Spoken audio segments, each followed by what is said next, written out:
नमस्कार, मैं हूं मनोज बनू। आप देख रहे हैं आंकड़े हमारे फैसला आपका। विस्तार से हम चर्चा करेंगे। चर्चा इस बात को लेकर करेंगे कि एक बार फिर से सोमनाथ मंदिर को लेकर चर्चा हो रही है। क्यों सोमनाथ मंदिर को लेकर चर्चा हो रही है?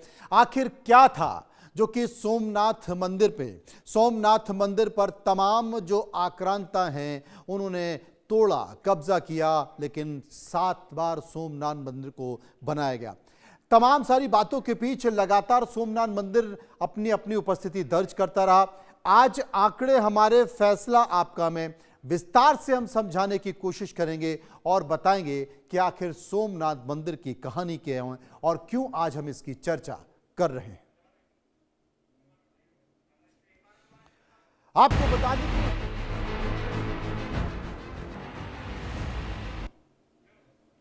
सनातन का गर्व, सनातनियों का स्वाभिमान सोमनाथ मंदिर पिछले 1000 साल से अजय और अटूट है। सोमनाथ मंदिर के जीर्णोद्धार के 75 साल पूरे हो चुके हैं। सोमनाथ मंदिर का अपना स्वर्णिम इतिहास रहा है।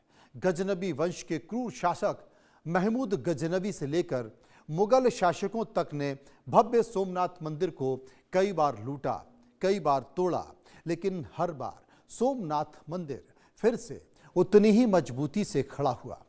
आस्था और श्रद्धा का यह पर्याय सोमनाथ मंदिर आज भव्य और दिव्य, इसके साथ साथ तमाम बातों से लगातार कई तरह की तस्वीरें पेश करता रहा, लेकिन सनातन का ये मस्तक ऊंचा रहा और वो हमेशा बहुत सारी तस्वीरों को पेश करता रहा।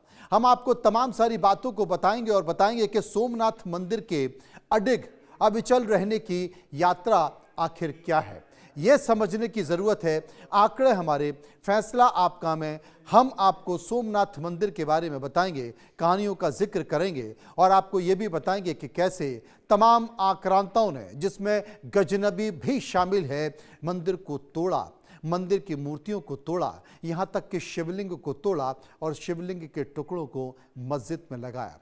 तमाम तरह की बातों का जिक्र इस बात को लेकर किया जाता है और यह भी कहा जाता है कि आखिर गजनबी ने ऐसा क्यों किया। क्यों सोमनाथ मंदिर के अडिग अविचल रहने की यात्रा, यह विस्तार से हम आपको समझाएंगे और यह भी बताएंगे कि जितनी बार लूटा सोमनाथ का मंदिर, जितनी बार तोड़ा सोमनाथ का मंदिर, फिर से मंदिर को खड़ा किया गया। लेकिन विवाद यह भी है कि नेहरू आखिर क्यों नहीं पुनरुद्धार करना चाहते थे सोमनाथ मंदिर का, इस बात का भी जिक्र किया जा रहा है। तमाम सारी कहानियां सोमनाथ मंदिर को लेकर हम आपको बताएंगे और समझाएंगे कि आखिर क्या होता है। लेकिन बहुत सारी ऐसी चीजें हैं जो ग्राफिक्स के जरिए आप अगर समझेंगे तो बहुत बेहतर तरीके से समझने की कोशिश करेंगे और आप जानेंगे कि आखिर क्यों इस पर विवाद है, सोमनाथ मंदिर क्या कहता है, इसकी भव्यता क्या है और सोमनाथ मंदिर की स्थिति है। मैं विस्तार से आपको समझाने की कोशिश करूंगा क्योंकि आज का जो सोमनाथ मंदिर है वो मारू गुर्जर वास्तुकला का तैयार किया गया है।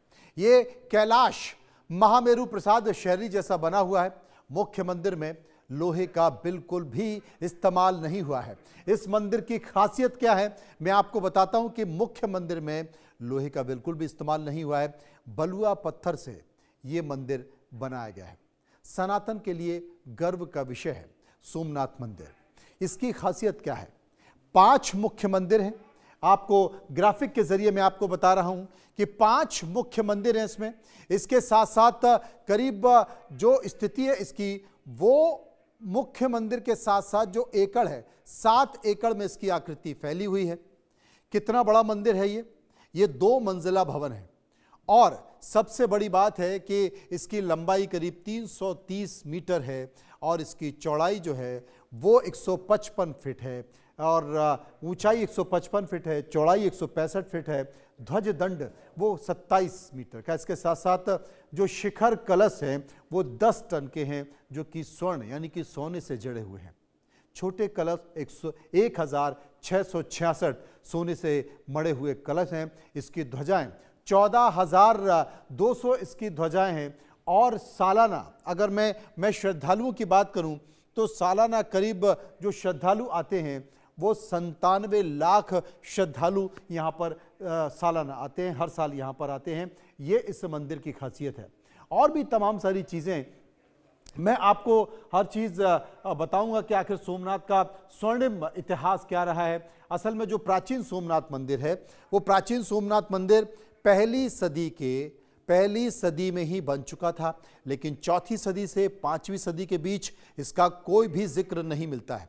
इसलिए यह माना जाता है कि इस दौरान ही मंदिर को तोड़ा गया। हालांकि 7वीं सदी में फिर से यह मंदिर बना। जहां पर पहला मंदिर था उसी जगह दूसरे मंदिर का गर्भगृह भी बनाया गया। सोमनाथ का तीसरा मंदिर सन 800 के पहले ही बन गया था। इसे लाल पत्थर से बनाया गया था। उस वक्त मंदिर की भव्यता क्या थी यह भी मैं आपको बता देता हूं, क्योंकि यह जानना भी जरूरी है। ग्राफिक के जरिए आपको बताता हूं कि मंदिर में 10,000 गांव से टैक्स आता था। और सबसे बड़ी बात है कि चंद्र ग्रहण पर जो मंदिर में 10,000 का टैक्स आता था, चंद्र ग्रहण पर देश भर से लाखों श्रद्धालु यहां आते थे और वो दान देते थे। इसके साथ साथ सोमनाथ का जो बैरावल बंदरगाह विदेशी व्यापार का प्रमुख केंद्र था। बंदरगाह पर जो कारोबार होता था वो बेसिकली उसका एक हिस्सा मंदिर को जाता था, ये भी बताया जा रहा है। वहीं मंदिर में जो पूजा पाठ होता था उसमें हजारों ब्राह्मण शामिल होते थे। ये भी अपने आप में एक इतिहास है। इसके साथ साथ 500 युवतियां भजन और गीत गाती थी, नृत्य करती थी। ये भव्यता मैं आपको बता रहा हूं सोमनाथ मंदिर की। 30 संगीतकार और 300 नाई वहां पर मौजूद रहते थे। ये तमाम सारी चीज़ें, क्योंकि ये इतिहास आपका जानना बहुत ज़रूरी है। उधर पूजा आरती का समय बताने के लिए सोने की चेन लगी होती थी और सोने की चेन की वजह से करीब 200 मन यानी कि 7,400 किलो सोने की बात कर रहा हूं, सागौन की लकड़ी के 56 स्तंभों पर यह मंदिर का भवन बना हुआ है। अंधेरे गर्भ में रत्न जड़ित जो झूमर हैं वो जगमगाते हैं, उनकी भव्यता भी खास दिखाई देती है। ये मंदिर का इतिहास है। जो लोग नहीं गए हैं मैं उनको बताना चाहता हूं कि आखिर इस मंदिर की भव्यता क्या है, क्या कहता है ये मंदिर, और ये मंदिर बताता है कि क्या स्थिति है। लेकिन आपको मैं ये भी बता रहा हूं कि तमाम सारी परिस्थितियों के बीच बहुत सारी चीज़ें हैं, बहुत सारी घटना है जो इस मंदिर से जुड़ी हुई हैं। 7 बार, अब जो मैं बताने जा रहा हूं कि आज हम चर्चा क्यों कर रहे हैं, 7 बार सोमनाथ मंदिर पर हमले किए गए, इसलिए हम आज इसकी चर्चा कर रहे हैं। कहते हैं कि सोमनाथ मंदिर को 17 बार लूटा गया। गजनबी से लेकर मुगल शासकों ने मंदिर में लूट खसोट की और तोड़ा। हालांकि इतिहास में 7 हमलों का जिक्र भी मिलता है। किस किस ने कब कब ये हमला किया वो भी मैं आपको बता देता हूं ग्राफिक के जरिए। और अगर आप देखेंगे कि ये अरब गवर्नर अल जुनैद 725 ईस्वी में किसने हमले किए? 7 हमले किए। सिंध के अरब गवर्नर अल जुनैद ने बड़ा हमला किया था 725 ईस्वी में इसी सोमनाथ मंदिर पर। यह एक हमला, सोमनाथ मंदिर पर पहला बड़ा हमला अरब गवर्नर अल जुनैद 725 ईस्वी में। वो फोटो भी आपको दिखाई दे रही है जब यह हमला किया गया था। वो श्रीमान भी मौजूद हैं जो आपको देखे जा रहे हैं जिन्होंने मंदिर पर हमला किया। अगले मंदिर का जिक्र मैं कर दूं, उन्होंने क्या किया, तमाम बातों के साथ साथ लूटपाट की और एक और हमला किया गया महमूद गजनबी का सबसे बड़ा हमला, और जो कि आखिरी भारत का अभियान था गजनबी का। फोटो भी देख सकते हैं महमूद गजनबी का। ये 1025 से 26 ईस्वी के बीच किया गया था ये हमला, जिसमें मंदिर को लूटा गया, मंदिर को तोड़ा गया, शिवलिंग को तोड़ा गया। ये भी कहा जाता है कि उस शिवलिंग को तोड़कर मस्जिद में उसको वो किया गया। जनवरी 1026 में महमूद गजनबी ने सोमनाथ मंदिर को लूटा और तोड़ा। ये ईस्वी का भी जिक्र मैं कर रहा हूं। गजनबी ने 50,000 हिंदुओं का कत्लेआम यहां पर किया। जब मंदिर पर हमला किया सोमनाथ मंदिर पर तो 50,000 हिंदुओं का कत्लेआम किया। सुल्तान अलाउद्दीन खिलजी दिल्ली की सल्तनत का सुल्तान था। 1299 ईस्वी में खिलजी ने भी सोमनाथ मंदिर पर हमला किया। यह भी एक तारीख है जो मैं आपके सामने रख रहा हूं। गुजरात अभियान के तहत, खिलजी का गुजरात अभियान जब शुरू हुआ तो उस अभियान के तहत सोमनाथ मंदिर पर खिलजी ने हमला किया, मंदिर को तोड़ा, अथाह को लूटा। कई मूर्तियों को उठाकर वो दिल्ली गया, उनको कई मूर्तियों को तोड़ा। खिलजी की फोटो भी आपको दिखा रहा हूं। एक और जो हमला सोमनाथ मंदिर पर हुआ वो दिल्ली सल्तनत का गुजरात का गवर्नर था और उसका नाम था जफर खान। जफर खान ने भी सोमनाथ मंदिर पर हमला किया, पूरी तरह से उसको नष्ट किया, उसको तोड़ा और मंदिर का जितना भी चढ़ावा था उसे लूट लिया। मंदिर का जो सोना था वो भी लूटा। गुजरात का एक और सुल्तान था, उसका नाम था महमूद बेगड़ा। जूनानाथ और सोमनाथ दोनों पर महमूद बेगड़ा ने हमला किया। कब किया? 1451 ईस्वी में किया। यह भी एक तारीख है जो कि अपने आप में बहुत महत्वपूर्ण है। ये एक और हमला, सोमनाथ हमले पर करीब 7 सोमनाथ मंदिर पर 7 हमले हुए जिसमें मंदिर को लूटा गया और महमूद बेगड़ा ने तो यहां पर पूजा पर रोक लगा दी। एक और हमला, औरंगजेब ने मंदिर गिराने का फरमान जारी किया। औरंगजेब ने भी हमला किया 1665 ईस्वी में इस मंदिर पर हमला किया और कहा कि इस पर पूजा नहीं होगी, इसको पूजा को पूरी तरह से बंद कर दिया। बावजूद इसके यहां पर चोरी छुपे हिंदू पहुंचते थे और पूजा करते थे। औरंगजेब ने सोमनाथ को लेकर दोबारा से फरमान जारी किया कि यहां पर पूजा नहीं होगी। ये 1706 ईस्वी की बात मैं कर रहा हूं और उसके बाद औरंगजेब ने पूरी तरह से मंदिर को नष्ट करने का आदेश दे दिया, जिससे मंदिर में फिर कभी मूर्ति पूजा ना की जा सके। यह आदेश औरंगजेब का था जो कि मंदिर को तोड़ने का आदेश था, क्योंकि उसको ऐसी सूचनाएं मिलती थी कि मंदिर की ख्याति इतनी है, शिवलिंग की इतनी ख्याति है कि लोग वहां पर पूजा करने पहुंचते हैं। लिहाजा औरंगजेब ने यह आदेश दे दिया। और आपको बताता हूं कि कैसे कैसे औरंगजेब ने यहां पर लूटा। 7 बार सोमनाथ मंदिर पर कब्जा हुआ। सोमनाथ का लुटेरा गजनबी, यह भी अपने आप में महत्वपूर्ण बात है। महमूद गजनबी ने जब सोमनाथ को लूटा तो मंदिर में स्थापित शिवलिंग को टुकड़ों में करके वो अपने साथ ले गया। कौन ले गया? महमूद गजनबी ले गया। मंदिर के शिवलिंग को 4 हिस्सों में तोड़कर वो अपने साथ ले गया। पहला हिस्सा राजधानी गजनबी की बड़ी मस्जिद के दरवाजे पर लगाया। दूसरा हिस्सा उसने कहां लगवाया? दूसरा हिस्सा उसने अपने महल के दरवाजे पर लगवाया। और तीसरा हिस्सा उसने कहां लगवाया? तीसरा हिस्सा उसने मक्का, चौथा हिस्सा मदीना भेज दिया। सोमनाथ में लगे चंदन के दरवाजे साथ ले गया। गजनबी मंदिर से करीब 6.5 टन सोना भी लूट कर ले गया, जो कि बहुत ज्यादा सोना था। सोमनाथ का असली लुटेरा गजनबी था। महमूद गजनबी का जो मकसद वो सिर्फ लूटपाट ही था या उसकी मंशा कुछ और थी, यह भी आपको बताने की जरूरत है। गजनबी वंश का जो क्रूर लालची शासक था वो गजनबी अफगानिस्तान में गजनबी शहर से ईरान तक फैला था। इसका शासन मध्य एशिया और भारतीय उपमहाद्वीप के कई हिस्सों तक फैला था। गजनबी ने छोटे भाई को मारकर अपनी सत्ता को हासिल किया था। इस्लाम की स्थापना करना चाहता था गजनबी और हिंदुस्तान पर हर साल हमला करने का वो ऐलान करता था। भारत में इस्लाम का प्रचार और हिंदू शासन को खत्म करना चाहता था और बार बार वो इसका जिक्र भी करता था। 1300 साल में, यकीन मानिए 1300 साल में 7 बार मंदिर पर हमले किए और 7 बार मंदिर बना, मंदिर का निर्माण हुआ। सोमनाथ, जी हां, सोमनाथ मंदिर का जितनी बार हमला हुआ, जितनी बार उसे तोड़ा गया 1300 साल में, उतनी ही बार सोमनाथ मंदिर को बनाया भी गया। ये मैं इतिहास बता रहा हूं आपको सोमनाथ मंदिर का। पहली बार कब सोमनाथ मंदिर पर हमला हुआ और बनाया गया?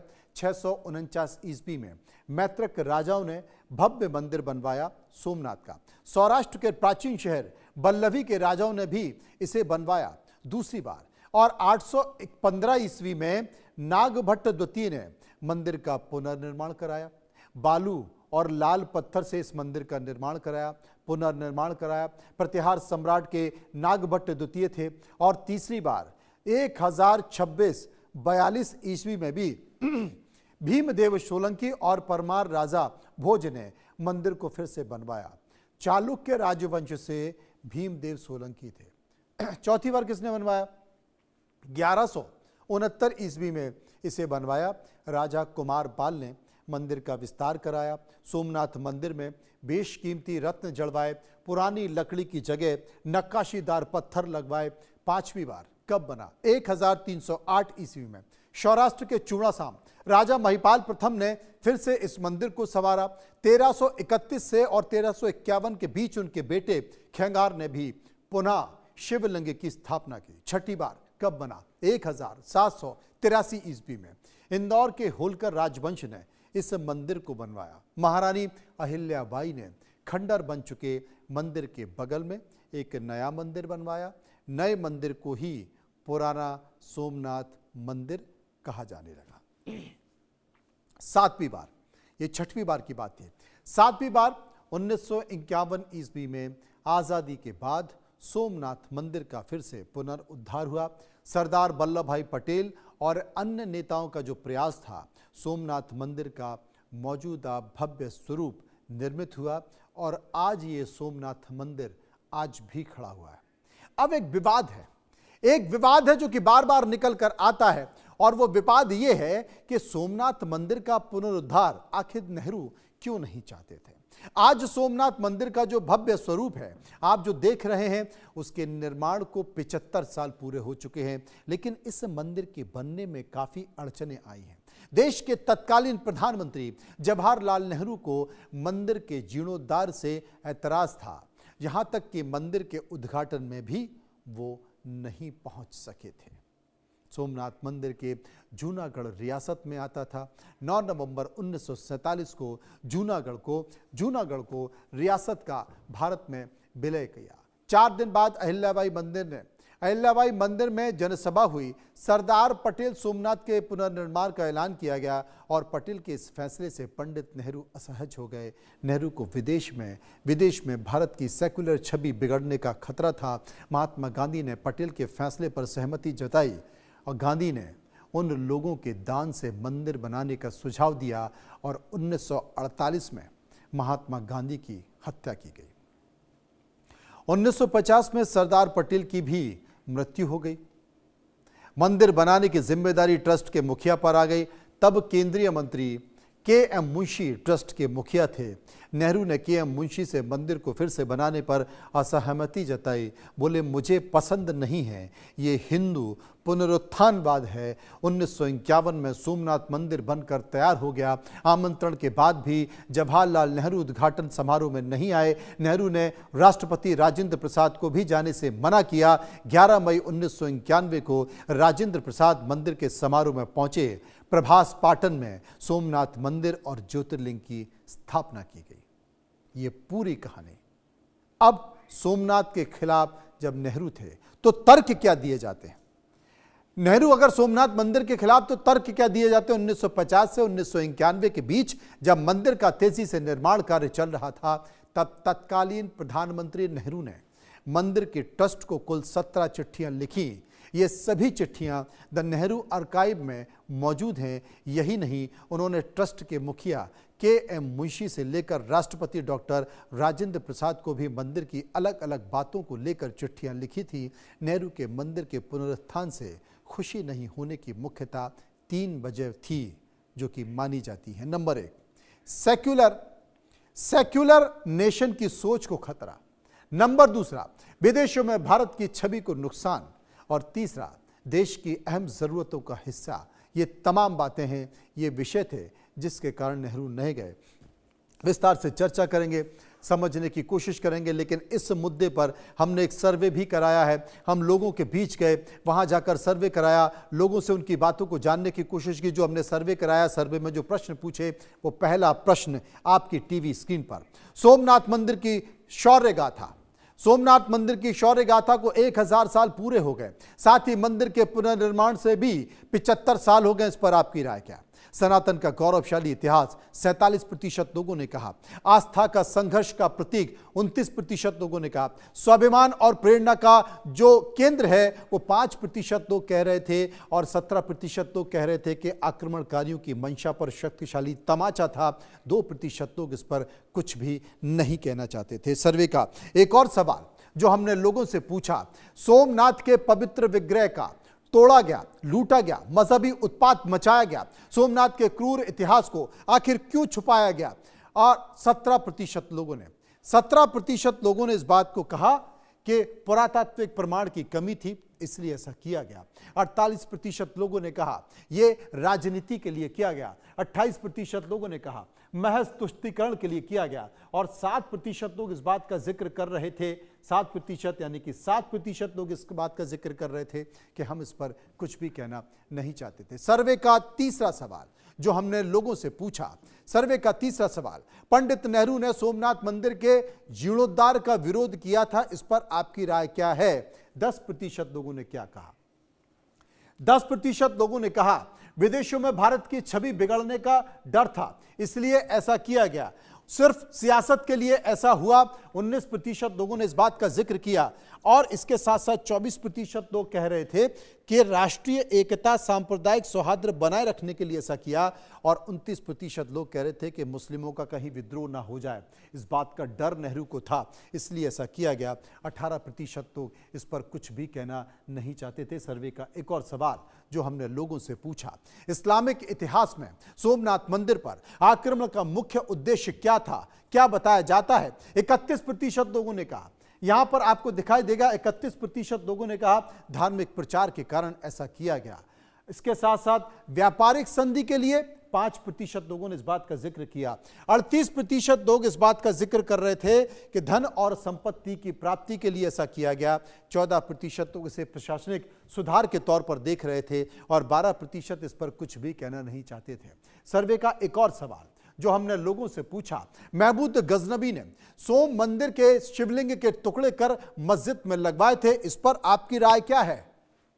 19% लोगों ने कहा, 19% क्या लोगों ने कहा इस्लामिक शासन थोपने की कोशिश की गई, यह 19% लोगों ने कहा। 52% लोगों ने कहा हिंदुओं की आस्था पर चोट है ये जो कि किया गया। 24% लोग कहना चाहते थे लूटपाट मकसद था, इसलिए ऐसा किया गया। और 5% लोग इस पर कुछ भी नहीं कहना चाहते हैं।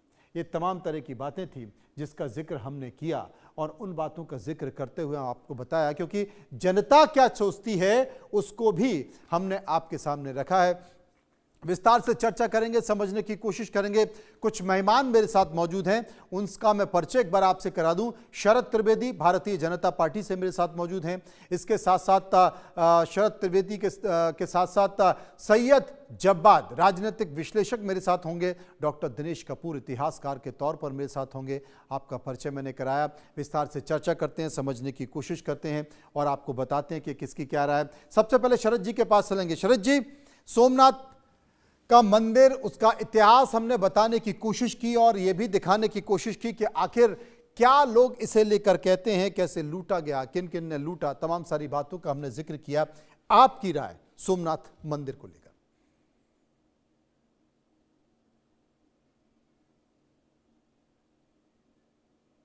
डॉक्टर दिनेश कपूर इतिहासकार मेरे साथ मौजूद हैं, एक बार उनके पास भी चलेंगे। डॉक्टर दिनेश, आवाज आ रही है आपको मेरी? जी आ रही। जी दिनेश जी, क्या कहेंगे सोमनाथ मंदिर को लेकर? मेरा इतना ही कहना है कि जो ये आक्रांता लुटेरे गुंडे बदमाश बाहर से आए थे, जिन्हें ये एक सर्टेन वर्ग अपना इष्ट मानता है, वो समझ नहीं आता क्यों नहीं चाहते थे कि कोई दूसरा धर्म भी पनपे। वो ये चाहते थे कि सब बुत शिकन हो जाए। और ये तो महमूद गजनबी ने खुद कहा था। इनफैक्ट वहां के पुजारियों ने, वहां की जनता ने महमूद को ये भी प्रपोजल दिया कि आप हमसे जो आपको चाहिए, सोना चांदी रुपया, वो सब ले जाइए, पर शिवलिंग को छोड़ दीजिए। तो उसने मतलब तमाम तरीके के हीरे जवाहरात देने को तैयार थे, पर उसने कहा नहीं, मैं बुत शिकन के रूप में इतिहास में जाना चाहता हूं। और उसने उसको मतलब ये एक मजहब की दिमागी दिवालियापन और कट्टरता का सबसे बड़ा उदाहरण है और सबसे शायद पहले उदाहरणों में से एक है। इनका मतलब इनका सिर्फ एक ही मकसद था, एक ही एजेंडा था। आप एक बार सोच के देखिए, अगर सारे मंदिर आप आए, ठीक है, आपने अपनी जोर जबरदस्ती अपने हिंसक प्रवृत्ति के कारण कब्जा कर लिया, लेकिन अगर आप अपनी मस्जिदें हमारे मंदिरों के साथ बनवा देते, अब जैसे कुतुब मीनार है, मंदिर तोड़ने के बाद उन्होंने अपनी मस्जिद बना दी, अरे साथ में मस्जिद बना देते, वो मंदिर भी रहने देते, तो सह अस्तित्व की तो कोई कॉन्सेप्ट ही नहीं है इस्लाम में। दिनेश कपूर या साहब एक हम बात है और या जी कोई नहीं है। जी जी दिनेश कपूर साहब एक बात और मैं पूछता हूं, क्योंकि ऐसे तमाम आक्रांता थे जिन्होंने सोमनाथ मंदिर के साथ साथ देश भर के तमाम मंदिरों को लूटा और बेतहाशा लूटा। सोमनाथ मंदिर को तो 7 बार, इतिहास में जो बातें दर्ज हैं, 7 बार तोड़ा गया।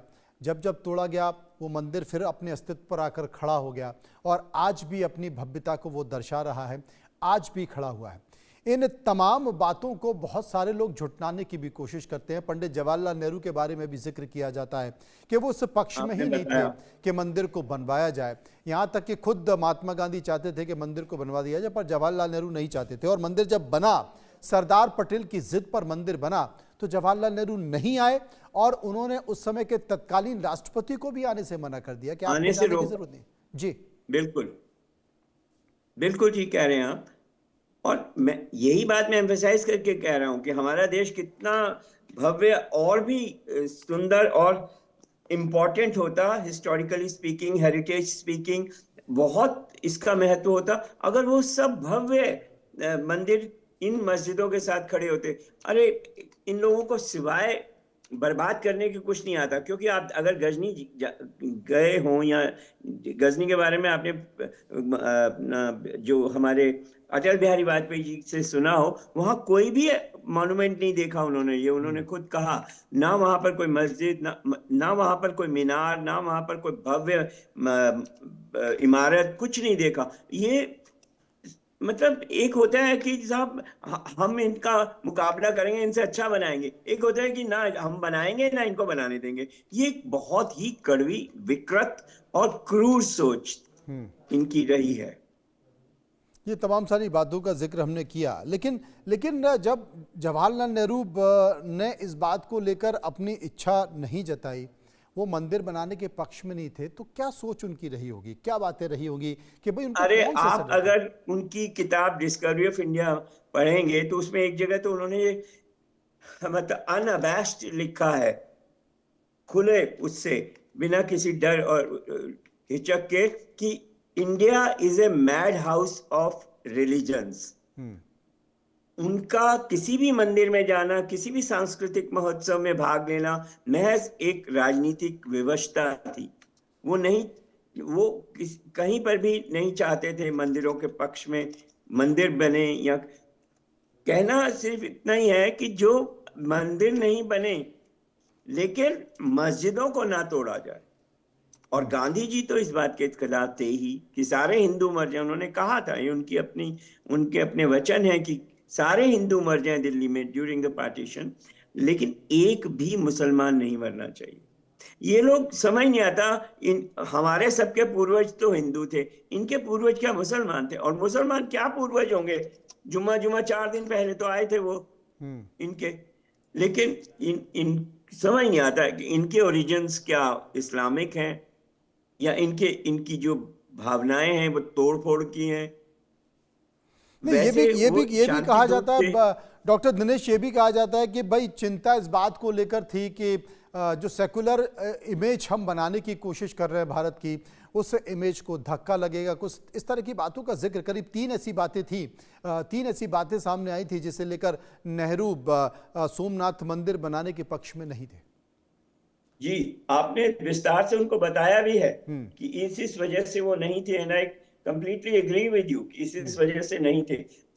यही तो बात, अब आज के यही बातें सब छुपाई गई हैं असल में। ये मैं, अब पता नहीं, आप ये मत समझिएगा कि मैं किसी पार्टी की तरफ हूं, मैं एकदम न्यूट्रल हूं, पर इतिहास के रूप में मैं ये देखता हूं कि अगर मोदी जी नहीं आए होते तो गजवाए हिंद का इनका ख्वाब पूरा हो जाता। लेकिन अब चूंकि एक तरीके का रिवर्सल हो रहा है सब चीजों का, तो ये हमें बहुत बड़ा एक, हमारे लिए एक संबल है, हमारे लिए एक बहुत बड़ा सांत्वना का विषय है कि हमारे शीर्ष पे जो नेतृत्व है वो हमारे हिंदू धर्म को बर्बाद, खत्म नहीं होने देगा। लेकिन कुछ तो है हम में डॉक्टर कि दिनेश, ये भी तो है ना, कई ईसा, मतलब मुझे लगता है कि 630 ईसा के बाद से हम लोग लगातार देखते रहे, 6.5 ईसा के बाद से लगातार देखते रहे सोमनाथ मंदिर पर हमले होते रहे। कई बार सोमनाथ मंदिर को तोड़ा गया, फिर 1000 ईसा के बाद फिर कई बार इस तरह की चीज़ें देखी गई, लेकिन ना मंदिर टूटे ना हिंदू खत्म हुए। लेकिन बीजेपी की सरकार जब से 10 साल से आई है, बार बार यही कहा जा रहा है कि हिंदू खत्म हो जाएंगे, हिंदू चले जाएंगे। जब हजारों साल का इतिहास है, तब जो मंदिर से कह रहे हैं ना, तब इस वो पृथ्वी से अभी मंदिर आपने नहीं टूट सुना पाए, होगा, इस देश से आज ही मंदिर नहीं टूट पाए, हिंदू नहीं खत्म हो हाँ पाए, हाँ, तो अब कुछ खत्म तो हो है जाएंगे। हम में कि हस्ती मिटती नहीं हमारी, जी सदियों रहा है दुश्मन दौरे जमा हमारा। जी और जी। आज ही की स्टेटमेंट है कांग्रेस के नेता की हम्म कि वो हिंदू धर्म के, समाजवादी पार्टी का आपने सुना होगा आज का वक्तव्य, हम्म वो अब हिंदू धर्म की ओर आकर्षित हो रहे हैं, वो अब राम राम राम कर रहे हैं। ये सिर्फ इनका राजनीतिक स्वार्थ है और कुछ नहीं सब। और राजनीतिक स्वार्थ भी ये है कि वोट बैंक है, जैसे कहते हैं कि इनकी तरफ इसलिए झुके जा रहे हैं पॉलिटिकल पार्टीज। लेकिन सच्ची बात तो होके रहेगी। जो सच है वो यही है कि जो लॉजिकल धर्म है वो हिंदू धर्म है, और ये बात आम मुस्लिम भी समझता है। आम मुस्लिम भी कंडेम करता है किसी भी मंदिर को ध्वस्त करना, और खासकर सोमनाथ मंदिर को, क्योंकि इतनी भव्यता में और इतना समृद्ध और कल्चरली और हिस्टोरिकली और हेरिटेज वाइज इतना समृद्ध जो है, आपने उसका शायद जिक्र नहीं किया, जी। बाण स्तंभ का। वो हमारा ज्योग्राफिकल नॉलेज उस जमाने में कितनी एडवांस थी, ये इस बात से पता चलता है कि उस बाण स्तंभ में लिखा हुआ है कि यहां से अंटार्कटिक तक, साउथ पोल तक कोई जमीन नहीं है, विच इज करेक्ट। हम्म समझे? It's not only heritage, it's also science जो उसमें डिपिक्टेड है। हमारा सिर गर्व से ऊंचा होना चाहिए। उसके बाद ये मुगल आए, फिर अंग्रेज आए, तो उन सब ने अपना अपना वो दिखाया कि हम ही, इसी मकौले की जो पॉलिसी थी वो सबसे वही पॉलिसी होती है कि अगर किसी का धर्म, किसी की संस्कृति समाप्त करनी है तो उसके एजुकेशन सिस्टम पे अटैक करो। मकौले ने धीरे धीरे कॉन्वेंट स्कूल्स ला दिए, हमारे जो गुरुकुल थे, जो आश्रम थे, उनकी कल्चर खत्म कर दी उन्होंने। मुझे याद है जब लोग जो कॉन्वेंट में पढ़ते थे, वो जब बोलते थे तो उनके माँ बाप भी और वो भी बड़ा गर्व महसूस करते थे कि मेरा बेटा या मेरी बेटी इंग्लिश स्कूल में पढ़ रही है। तो ये एक तरीका था, बिल्कुल क्रमबद्ध तरीके से, सिस्टमैटिकली हमारी कल्चर को हमारी एजुकेशन के थ्रू बर्बाद कर दिया गया। और ये बर्बाद तो खैर शुरू तो हुई थी तभी 8वीं शताब्दी से, लेकिन ये पीक पे पहुंची कब? जब हम आजाद हो गए। हमारे पहले जो 5 शिक्षा मंत्री थे, उनकी नीतियों के कारण इस बात को बढ़ावा मिला। डॉक्टर दिनेश, इस सोमनाथ मंदिर के बारे में ये भी कहा जाता है कि इसके जो शिवलिंग थे उसके 4 टुकड़े किए गए, 2 टुकड़े यहीं पर हैं और 2 टुकड़े बाहर हैं, एक टुकड़ा मक्का में है और एक टुकड़ा मदीना में है। क्या वाकई ये सही है? देखिए, ये 4 टुकड़े वाली बात नहीं है। इसको जब तोड़ा गया तो 4 नहीं 1000 टुकड़े हुए। वो छोटे छोटे जो टुकड़े थे वो तो यहीं रह गए। अभी भी वो बताते हैं कि वो काफी अरसे तक वहां पर मैग्नेटिक फोर्स की वजह से हवा में लटके रहे, जिसको देख के ये इडियट जो था क्रूर महमूद गजनवी, ये हैरान रह गया।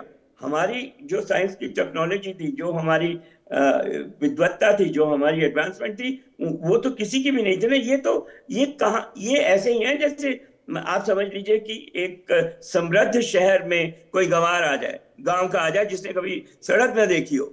इनको क्या आता था? कुछ भी नहीं, एकदम मूर्ख गंवार, अनपढ़। वो मदरसे से टीचिंग लेके जो एंटी ह्यूमैनिटी थी, इट्स नॉट ओनली कि वो एंटी हिंदू थी, वो एंटी ह्यूमैनिटी थी। नहीं तो वो क्या शिवलिंग का कहाँ है, टुकड़े कहाँ हैं? मतलब क्या वाकई ऐसा है कि मक्का मदीना भी है जिसका जिक्र किया जा रहा है? अब वो कहते तो वही हैं देखिए, ना तो मैं मक्का गया हूं, ना जाना चाहता हूं, ना मैं मदीना गया हूं, लेकिन वो कहते हैं, इतिहासकार कहते हैं कि हाँ वहां पर भी हैं। और वो जो आपने भी उसका जिक्र किया है, जो गजनी की मस्जिद है उसकी सीढ़ियों पे है, ये बात तो ये लोग कमबख्त, ये बात तो रिपीट की थी मोहम्मद गौरी ने भी, कुतुबुद्दीन ऐबक ने भी। उसने भी विष्णु की जो मूर्ति थी उसको लिटा दिया था कुतुब की मस्जिद से पहले, कि लोग उसके ऊपर पैर रख के ऊपर चले। कितनी विकृत, कितनी परवर्टेड सोच थी इनकी। ये तमाम तरह की तस्वीरें ये देख कर आती हैं। मुझे लगता है कि बहुत सारी चीज़ें हैं जिसे लोग जानते भी नहीं हैं, लेकिन इतिहास में बहुत सारी चीज़ें छुपाई भी गई हैं, इतिहास में बहुत सारी चीज़ें बताई भी नहीं गई हैं। ये जो देश के मंदिरों का इतिहास है जिसकी चर्चा अब ज़्यादा हो रही है, तमाम जो क्रूर शासक थे, मतलब बाबर को लेकर आज भी अब पश्चिम बंगाल में उसकी मस्जिद बनाई जा रही है, जबकि वो कितना बड़ा आक्रांता है, उसके बारे में लगातार कितनी बजी, अगर 7 बार आती है इन लोगों की सोच पे। 7 बार अगर सोमनाथ मंदिर को तोड़ा गया तो वो किसने तोड़ा? 7 बार 7 शासक जिनका हम नाम बता रहे हैं, जिनका हम फोटो दिखा रहे हैं, उसके बावजूद भी इस देश में बहस होती है इस बात को लेकर। ये तो मतलब देखिए ना, सप्रेशन वाली बात होगी। आपने किसी को डंडे के जोर पर ये बोला कि आप हमारा मजहब कबूल करिए। आपने, हम जैसे हिंदू, हम लोग नॉर्मली परसुएट करते हैं, और हमारी तो देखा देखी लोग आते हैं कि ये देख कर कि कितना शाश्वत धर्म है, कितना सहिष्णु है, सहनशील है। और इनका हिसाब ये था कि सिर पे लेके बंदूक और खड़े हो जाएंगे, रेप करेंगे, अत्याचार करेंगे और डराएंगे कि तुम बनोगे नहीं तो। अरे ऐसे होता था कि जैसे अकबर के जमाने में, या और इन क्रूर शासकों के जमाने में, उनके जनरल्स गए गांव से गुजर रहे और बोले बस एक एक आदेश दे दिया, ये सारा गांव मुस्लिम हुआ। किसी की हिम्मत नहीं होती थी कुछ कहने की कि नहीं हुआ। क्या करते वो? उन आर्म्ड क्रूर जानवरों से कैसे जीतते? तो हो गए। तो हम, इस बात का तो कोई मतलब कंपैरिजन ही नहीं है, तुलना नहीं है इस बात की कि हमारे जो मंदिर तोड़े गए, या जो उसमें इस्लाम को स्थापित करने की कोशिश की गई, वो एक घृणित कार्य था जिसकी भर्त्सना सबको करनी चाहिए। मुझे समझ नहीं आता, लॉजिक कहता है कि ये गलत बात है, कहता नहीं है। आप बोलिए, कहता नहीं। अभी तो कई मतलब, थोड़ा सा विषय से हटकर अगर कहें तो वो तो ये भी मानते हैं कि धरती चपटी थी। एक डिबेट में मैंने पूछा था एक बहुत बड़े दिग्गज मुस्लिम नेता से कि भैया, अभी हो गई है चपटी से गोल हो गई है धरती, या अभी भी चपटी है? तो ये इनका तो सोच, इनकी सोच की तो कोई एक्सप्लेनेशन है ही नहीं। डॉक्टर दिनेश जी, मैं आपसे ये भी पूछना चाहता हूँ, क्योंकि तमाम सारे ऐसे उदाहरण हैं, बहुत सारे इतिहास की कहानी हैं, हमने देखा।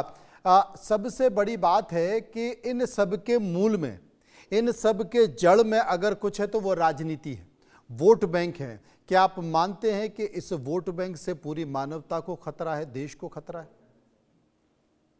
पहले तो नफरत थी जब ऐसे लोग आए, गजनवी और गौरी जैसे।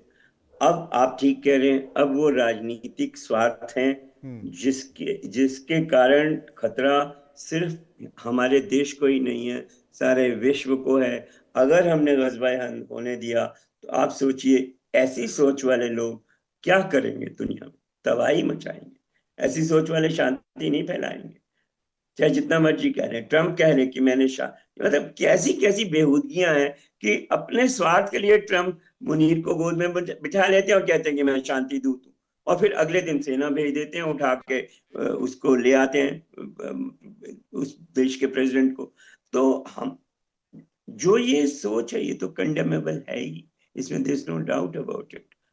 शुक्रिया करेंगे डॉक्टर दिनेश, जो आप विस्तार से हमारे साथ चर्चा कर रहे थे और तमाम मुद्दों को समझने की कोशिश कर रहे थे। तो कहीं ना कहीं हमने आज सोमनाथ मंदिर पर इस मुद्दे को लेकर चर्चा की और तमाम बातों का जिक्र भी किया, और उन बातों का जिक्र करते हुए हमने आपको ये भी बताया कि आखिर सोमनाथ मंदिर का इतिहास क्या था और सोमनाथ मंदिर क्या कुछ कहता है, और सोमनाथ मंदिर की बहुत सारी ऐसी बातें जो लगातार हम आपको बता रहे थे और चर्चा भी कर रहे थे कि कितनी बार सोमनाथ मंदिर को तोड़ा गया और सोमनाथ मंदिर अपनी भव्यता के साथ आज भी वहीं पर खड़ा हुआ है। तो ये अपने आप में एक बड़ा संकेत है। बहुत बहुत शुक्रिया करेंगे सभी लोगों का जो मेरे साथ इस